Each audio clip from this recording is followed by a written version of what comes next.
Hello दोस्तों, मैं अमरिंदर आनंद आप लोग को फिर से आपके अपने यूट्यूब चैनल स्टडी विथ अमरिंदरा पर स्वागत करते हैं।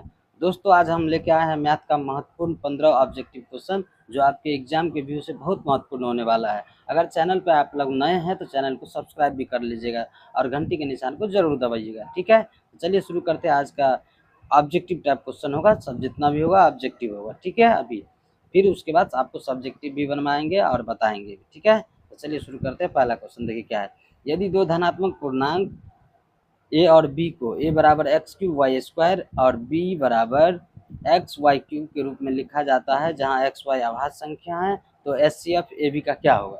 मतलब ए दिया हुआ है, बी भी दिया हुआ है, इसका एच सी एफ आपको बताना है कितना होगा। एक बात बताइए, यहाँ पे क्या है, एच सी एफ आपको दिया हुआ है, मतलब ए और बी का वैल्यू दिया हुआ है। तो एच सी एफ का मतलब क्या होता है कि जो सबसे न्यूनतम वैल्यू होगा, दोनों में जो कॉमन होगा। दोनों में कॉमन क्या लग रहा है आपको, यहाँ पे एक्स क्यूब है, देखो देखिए यहाँ पे क्या है, एक्स क्यूब है ना। यहाँ पे एक्स क्यूब है और वाई क्यूब है, वाई स्क्वायर है, फिर दूसरा क्या है, एक्स वाई क्यूब है। ठीक, तो एक्स वाई क्यूब है, इसमें देखिए एक्स तो दोनों में कॉमन है ही है, तो एक्स आंसर हो जाएगा। और उसके बाद वाई स्क्वायर है, यहाँ वाई क्यूब, तो दोनों में क्या कॉमन होगा, वाई स्क्वायर। तो इसका आंसर क्या हो जाएगा, एक्स वाई स्क्वायर, जो कि ऑप्शन नंबर किस में दिया हुआ है, ऑप्शन नंबर बी इसका क्या हो जाएगा, करेक्ट आंसर हो जाएगा। ठीक है, समझ रहे हैं ना। तो इस टाइप से चलिए देखते हैं अगला क्वेश्चन क्या है। एक द्विघात बहुपद के शून्यकों का अधिकतम संख्या कितनी हो सकती है। एक बात बताइए, द्विघात बहुपद जो होता है उसका फॉर्म क्या होता है, a x square plus b x plus c, ऐसे होता है, आप लोग पढ़े होंगे। तो इसमें जो बोल रहा है कि हाईएस्ट जो है ना, क्या होता है, अधिकतम शून्यकों की संख्या। तो यहाँ पे पावर कितना है, 2 है, तो इसका अधिकतम जो है शून्यकों की संख्या कितना हो सकता है, 2। तो इसलिए इसका करेक्ट आंसर क्या हो जाएगा, option number B will be the correct answer of this question. ठीक है, चलिए इस तरह से देखते हैं तीसरा क्वेश्चन। यदि रैखिक समीकरण का एक युग्म संगत है तो उनकी रेखाएं कैसी होती है। देखिए यहाँ पे आपको समझना पड़ेगा कि जब एक युग्म क्या होता है, संगत होता है, कंसिस्टेंट होगा, तो इसका जो है रेखा जो है कैसी होगी। तो आप याद रखिएगा, और ये जो है एक्सरसाइज आपका जो है एनसीईआरटी का बुक खोलिएगा तो उसमें दिया हुआ है तीनों फॉर्म उसका जो है। जैसे A1/A2 बराबर B1/B2 होगा तो क्या होगा, A1/A2 is not equal to B1/B2 होगा तो क्या होगा, A1/A2 बराबर B1/B2 is not equal to C1/C2 होगा तो क्या होगा। इस तरह से इसका जो युग्म जो है कंसिस्टेंट जो लिखा हुआ, इनकी रेखाएं क्या होगी, प्रतिच्छेद करेगी और संपाती होगी। तो इसका करेक्ट आंसर क्या हो जाएगा, ऑप्शन सी। ठीक है, इसी टाइप से चलिए देखते हैं अगला क्वेश्चन क्या है। द्विघात समीकरण 2x² - 4x + 3 का विविध कर, मतलब डी निकालना है, डिस्क्रिमिनेंट जिसको बोलते हैं। तो डी बराबर फॉर्मूला क्या होता है, डी बराबर जो है आपको पता होगा कि डी बराबर फॉर्मूला क्या होता है, डी बराबर होता है B² - 4AC।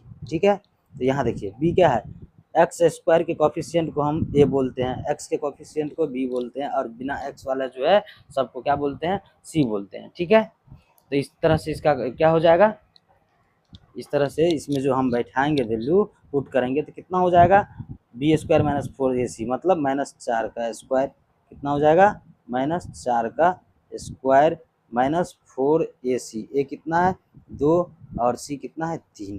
तो यहाँ देखिए 4 चौका 16, ये हो जाएगा 16, और -4 दूना 8 3 24, ये हो गया 24। 16 में से 24 को घटाएंगे तो कितना आएगा, -8 आएगा ना। इस तरह से इसका आंसर क्या हो जाएगा, -8। Option number A will be the correct answer. ठीक है, अब देखिए अगला क्वेश्चन, समांतर श्रेणी जो दिया हुआ है 10 7 4 का 30वां पद क्या होगा। पहले तो इसमें देखना पड़ेगा कि ए प्रथम पद ए जिसको बोलते हैं वो कितना है। तो ए बराबर हो गया 10, और डी निकालना है। डी निकालने का फॉर्मूला आपको पता होगा, A2 - A1, मतलब अगला घटे पिछला। तो 7 में से 10 को घटाएंगे तो कितना आएगा, -3 आएगा। ठीक, अब ए यहाँ पे 30वां पद निकालना है, या तो an के जगह पे डाल के निकाल लीजिए 30वां पद, नहीं तो A30 का डायरेक्ट आप फॉर्मूला जानते होंगे कि A + 29D। इससे पहले वाले वीडियो में समांतर श्रेणी में आपको हम बताए हैं कि जो पूछा जाए ना उसमें ए सब में सेम रहेगा, लेकिन अगर 30वां पूछा जाए तो एक कम करके 29D, 28वां पूछा जाता है 27D, 1D कम करके। तो आप यहाँ पे वैल्यू पुट कर दीजिए। ए बराबर कितना है, 10 प्लस 29 गुना -3D का वैल्यू। 29 दिया कितना होता है, 29 दिया आपका हो जाएगा ना, 27, और द्वितीय 6 और 2 8, मतलब 87। 87 में से 10 को घटा, मतलब 10 में से 87 घटेगा तो कितना बचेगा, -77, मतलब -77। तो इस तरह से इसका आंसर क्या हो जाएगा, सी। सी इसका करेक्ट आंसर हो जाएगा। ठीक है, चलिए देखते हैं अगला क्वेश्चन क्या है। दो समरूप त्रिभुजों का क्षेत्रफल का अनुपात उनकी संगत भुजाओं के अनुपात के बराबर होता है, किसके बराबर होता है? तो एक बात बताइए, एरिया जो होता है ना हमेशा संगत भुजा हो या संगत ऊंचाई हो, दोनों के वर्ग के बराबर होता है। तो इसका करेक्ट आंसर क्या हो जाएगा? Option B. ये आप लोग याद रखिएगा, ठीक है। इस तरह से देखिए अगला क्वेश्चन, बिंदु ए दिया हुआ 1 2, बी दिया हुआ 4 6 का बीच का मतलब बीच का दूरी निकालना है। तो डिस्टेंस फॉर्मूला आपको पता होगा, डी बराबर क्या होता है? डी बराबर है root under x2 minus x1 का whole square into y2 minus y1 का होल स्क्वायर, ठीक है। ये फॉर्मूला होता है। तो इस पे जो आप बैठाइएगा, इस पे जो बैठाइएगा ना तो कितना आ जाएगा? इस पे जो मान के चलिए आप बैठा रहे हैं, इस पे वैल्यू जब पुट कीजिएगा ना तब आपका जो है ये देखिए 1 में से 4 को घट, चाहे x1 माइनस x2 कीजिए कि x2 माइनस x2 कीजिए, x1 कीजिए, दोनों बात बराबर ही होता है। तो 1 में से 4 को घटाएंगे तो -3 होगा। कितना होगा? -3 का स्क्वायर हो जाएगा।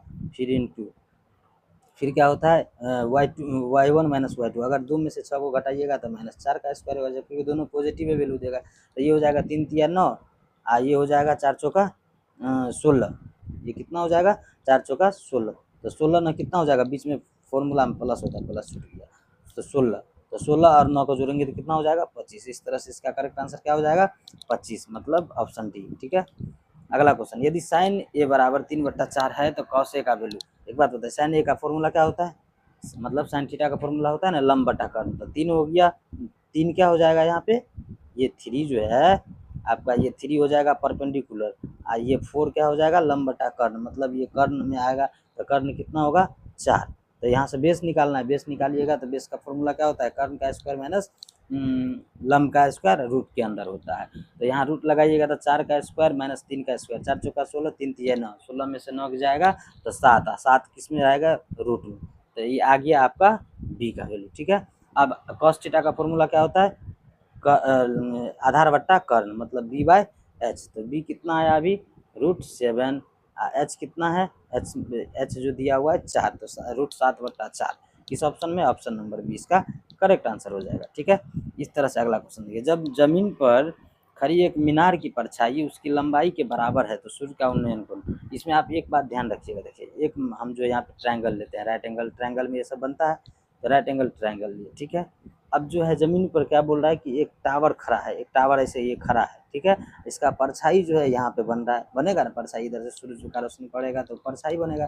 तो परछाई बनेगा तो बोल रहा है कि ये डिस्टेंस और ये जो है ऊंचाई दोनों क्या है? उसकी लंबाई और उसकी परछाई, मतलब लंबाई ये हुआ, परछाई ये हुआ, दोनों क्या है? इक्वल है। इक्वल कब होता है? जब जो है टेन थीटा जो निकालते हैं हम लोग, 10 में 45 डिग्री का वैल्यू इक्वल होता है 1, तो इधर भी 1 इधर भी 1, कब होगा? जब इसका वैल्यू कितना होगा? थीटा का मान 45 डिग्री। इस तरह से इसका आंसर क्या हो जाएगा? बी, बी इसका सही आंसर हो जाएगा, ठीक है। अगला क्वेश्चन देखिए, यदि वृत्त के किसी बिंदु पर कितनी स्पर्श रेखा खींची जा सकती है? एक बात बताइए, ये वृत्त है, ये क्या है? वृत्त है, ये वृत्त है। इस पर कोई भी बिंदु ले लेंगे, एक कोई भी बिंदु ले लेंगे, इस पर जो स्पर्श रेखा खींचेंगे तो कितना को खिंचाएगा? एक को खिंचाएगा। यहाँ पे दिया हुआ ऑप्शन किसमें? A will be the correct answer of this question, ठीक है।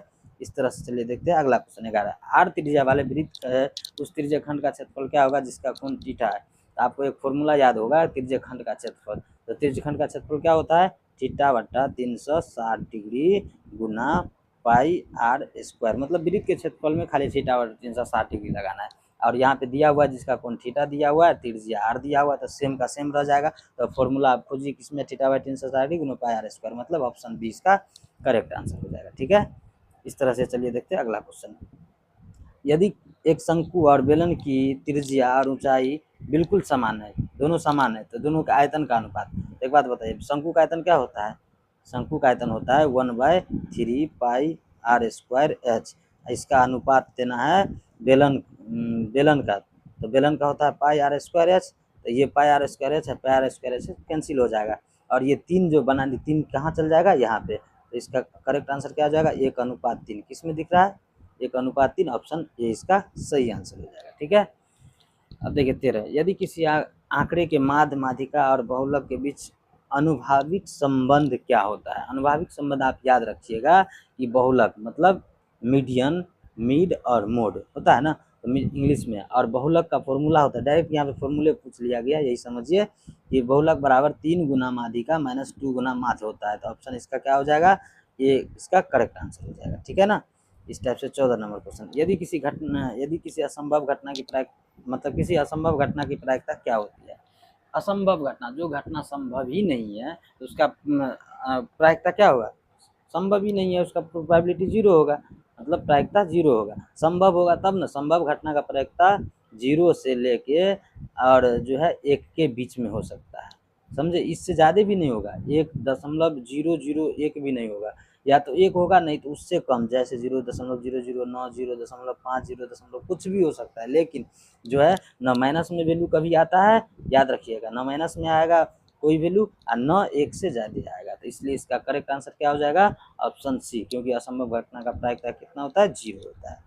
अब देखिए, यदि किसी द्विघात समीकरण में x² + bx + c = 0 का मूल जो है वास्तविक और समान, तो इसमें से कौन सा कथन वास्तविक भी है और समान भी है। तो जब ये वास्तविक और समान है तो इसके लिए जो है ना, आपको मूल जो देखने के लिए आपको चेक करना पड़ता है, ये d बराबर जो है 0 आना चाहिए। d बराबर 0 मतलब d का फॉर्मूला क्या होता है, b² - 4ac, तो इसका वैल्यू क्या आना चाहिए, 0 आना चाहिए। जब तक ये 0 नहीं होगा तब तक इसका मूल समान और वास्तविक नहीं होगा। तो इसलिए इसका करेक्ट आंसर क्या हो जाएगा, ऑप्शन नंबर सी। तो आज जो है 15 क्वेश्चन आपको बताया। अगर चैनल पर नए हैं तो चैनल को सब्सक्राइब कर लीजिएगा, इसी तरह से आपको पर डे जो है मिलता रहेगा, ठीक है।